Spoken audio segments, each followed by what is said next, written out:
uma representação do cativeiro, né, babilônico, a destruição lá do suposto templo. Nessas migrações que começaram a ocorrer ali, a primeira deportação foi em 609 antes da Era Comum. Eles começaram, os babilônios chegaram ali na região, né, de Judá, e começaram a deportar essas pessoas. Se eu não me engano, foram 3 deportações. Em 598, teve outra em 580 e pouco, também 580 e pouco. Pronto, 586. Exatamente, é tanta data. 586 foi a última deportação. Lembrando, quem é que foi deportado? Nobreza, elite, sacerdotes, né? Então, eles foram deportados, né, ali para a Babilônia, né, ficando ali no cativeiro babilônico, também chamado de exílio. Mas foi terminar ali esse período de cativeiro, pessoal, na Babilônia, ele vai terminar com Ciro II. Ciro II, que grande rei persa, né, muito conhecido por isso, né, ele libertava muitos povos, né, então, no ano do reinado de Ciro II, ali em 538, 537, antes da Era Comum, eles foram libertados. Oi, Júnior. O pessoal acha que quando o povo era liberto, era por questão de empatia, mas não, são acordos comerciais. Quando a gente pega as narrativas bíblicas, né, e a arqueologia e a história, o Ciro ele vai colaborar com utensílios para o templo, porque é um acordo comercial. Se a elite vai para lá, a elite só sai de lá com acordos comerciais e políticos. Eles vão coletar, vão construir templo, vão criar leis para reger aquele povo, e daí então que vem a coleta de dízimos, ofertas, para pagar impostos para o rei que libertou eles. Mas não é liberdade, são acordos comerciais e políticos. Apenas isso. Que fique bem claro, né? Porque não existe essas coisas, essa coisa de um rei está escravizando um povo, esse povo está lhe dando lucro, eu estou com pena desse povo, eu vou libertar eles. Não. Tem que ter alguma jogada política, financeira, econômica, política, né? Tanto que se tornou ali a região de Judá vassala, né, do Império Persa. O Império Persa, inclusive, a região norte que foi bastante prejudicada ali pela invasão assíria, né? Eles meio que patrocinaram a reconstrução da região norte, né, de Canaã, ali do Israel Norte, né? Então eles permitiram que eles retornassem, mas é como o Júnior colocou, eram vassalos e prestavam obediência ao Império Persa, estavam sob julgo persa, inclusive quando eles estavam construindo as narrativas pós-cativeiro, pós-exílio. Você vê várias influências, inclusive persas, do próprio zoroastrismo. Eu tenho 2 lives lá no meu canal, que eu e o João, a gente fala muito do zoroastrismo e das influências deles. E nesse período do zoroastrismo, você vê uma clara influência ali na construção do judaísmo. Olha aí o João. João ainda está no chat. Então, galera, Sim, Júnior, pode falar. Eu queria deixar assim, sobre questão arqueológica. A gente tem o período ali, vamos colocar, Moisés. O que é que tem arqueologia? Até hoje eu não encontrei nada. Nada. A conquista triunfante de Canaã e a queda dos muros de Jericó. Até hoje nada se tem. Saul, até hoje nada se tem. Davi, até hoje nada se tem. Salomão, muito pior. Pode ser que tenha, eu não sei, a Érica pode me corrigir, que tem essa questão de achados arqueológicos dos reis de Israel, que eram reis ugaríticos ou eram cananeus, uma coisa assim. E eles adaptaram para eles. Aí você vai para a questão, pegando ali do período de Josias, a reforma política. Não se tem muita coisa achada sobre isso, sobre que foi achado o livro da lei, na Câmara do Templo.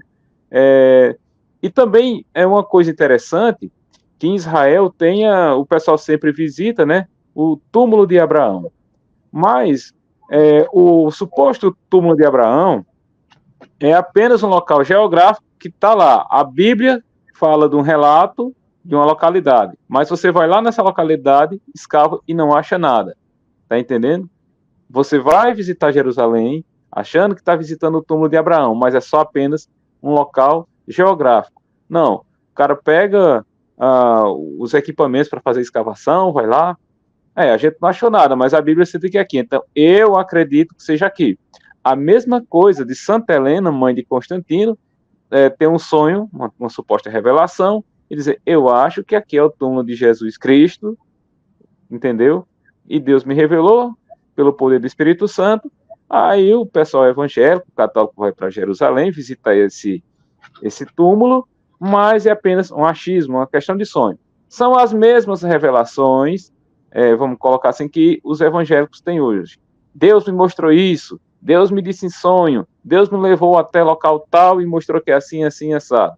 A mesma coisa era dito acontecia com esse povo cristão, né? Pode ser também que sejam narrativas construídas pelo próprio Império Romano para colocar, para legitimar as questões, para dizer que isso aqui é histórico, entendeu? A mesma coisa vai acontecer com Joséfo também, vão deturpar os escritos ali e vai dizer que o cara falou de Jesus. E quando a gente parte para a questão arqueológica, sobre o templo de Salomão, dizer que só tinha um templo em Israel, a gente vai ver achados arqueológicos de templo de Samaria, né, destruído em 137 antes da Era Comum, templo de Arad, Betel, acho que Dan também, né, que tem adoração aos bezerros, Elefantina no Egito. Então você vai ver que era um povo politeísta, totalmente político, viviam brigando ali, um querendo dominar um ou outro, só que sempre estava debaixo do jogo dos grandes impérios, né? E é isso. Então, assim, a gente tem livros bons aí, igual a Erika já falou, né? De historiadores, arqueólogos aí. E, assim, o cara tá com a Bíblia na mão, a pá e a picareta no outro lado. Vamos ver o que se tem realmente. Cava, não acha nada, tchau, acabou-se. Inclusive, se fosse tão verídico, vamos agora para a questão da língua hebraica. Se Moisés escreveu um Pentateuco, por que é que não tem escrita em paleo-hebraico? Se o hebraico vai surgir ali as primeiras escritas de 1900 antes da Era Comum, né? Não existe no período de 14º século, 13º século antes de Cristo, não tem. O paleo-hebraico, que é uma espécie de proto ou pré-hebraico, ele só vai surgir no século X antes da Era Comum. 900 e pouco, antes da Era Comum. Antes disso, nem o paleo-hebraico não tinha. O hebraico, um tempo depois, bem depois disso, já mais na frente, que começa a surgir. Então, não tem nem como, né? Assim, e falando em Moisés, você vê a narrativa do Êxodo, não tem nada. Você vê que no Egito a gente tem assentamentos, a gente encontra sítios arqueológicos pré-dinásticos, de 4.000 antes da Era Comum. Né? Assentamentos, como é que diz? Com muita cultura material, mas ali do Êxodo, ali no Sinai, não tem nada. Verdade. Não se tem nada. Então, assim, se fosse uma coisa que tivesse resquício, indício de alguma coisa, pelo menos era para ter alguma escrita em paleo-hebraico, né? E aí a gente vai ver textos criados em hebraico, a Bíblia hebraica de hoje, que a gente tem, coisas já de rabinos agora depois de Cristo, da era cristã, entendeu? Aí você vai ver os textos mais antigos, é tudo Septuaginta, ou então escrito em aramaico, ou então manuscritos do Mar Morto, tá entendendo? Então, é complicado. Aí a Bíblia vai falar, narração sobre Abraão, que Abraão saiu da terra de Ur dos caldeus, né? Lá na Mesopotâmia. Mas quando vai ver dentro da arqueologia, Ur dos caldeus, é por volta ali do século VIII, né? Os achados sobre Ur dos caldeus. Aí já entra em controvérsia com os relatos bíblicos, porque Abraão é para vir, bem antes. Vamos colocar 1.900, 2.000 anos antes do Moisés. Aí complica, porque tem uma cronologia ali. Abraão, Isaac e Jacó, para chegar ali, Ló, aquele período ali, para chegar perto ali, Moisés, 1.500, 1.400, mais ou menos. Eu até estou colocando bem tardio, para chegar ali, conquista de Josué, para chegar o reinado de Saul, reinado de Davi, Salomão, Jeroboão, aí começa o reinado dos reis, para chegar ao cativeiro babilônico, para chegar no período, que é o período persa, chegar no período macabeu, que é ali o período helênico, para chegar no período romano, entendeu? Tem que obedecer essa cronologia para obedecer o que está escrito na Bíblia. Aí a arqueologia, quando vai achar os achados arqueológicos, acham algumas coisas, mas não tem nada a ver com as épocas citadas, né? Exatamente. É isso mesmo. Até o cativeiro babilônico, eu comecei, oi, Lindy, até esse cativeiro babilônico eu comecei a duvidar, né? Eu pensei, nossa, será? Será que isso não foi enfeitado, não foi deturpado, né? Com aquele intuito ali de criar aquelas narrativas, que o intuito dessa galera que voltou do cativeiro era realmente um intuito político, econômico e religioso, né? De instituir ali uma nova religião, uma nova lei, né? Então eu fui atrás dos documentos. Quais são os documentos? Um deles é esse. Esse aqui é o Cilindro cilindro de Ciro. de Ciro, né? Que foi interpretado por alguns, está em cuneiforme, tá, pessoal? É um cilindro de argila, né? Com inscrições cuneiformes. E ele foi interpretado por alguns estudiosos como um precursor, inclusive, da Carta de Direitos Humanos, né? Embora o Museu Britânico ali e outros estudiosos, eles vão rejeitar essa interpretação como sendo anacrônica, equivocada.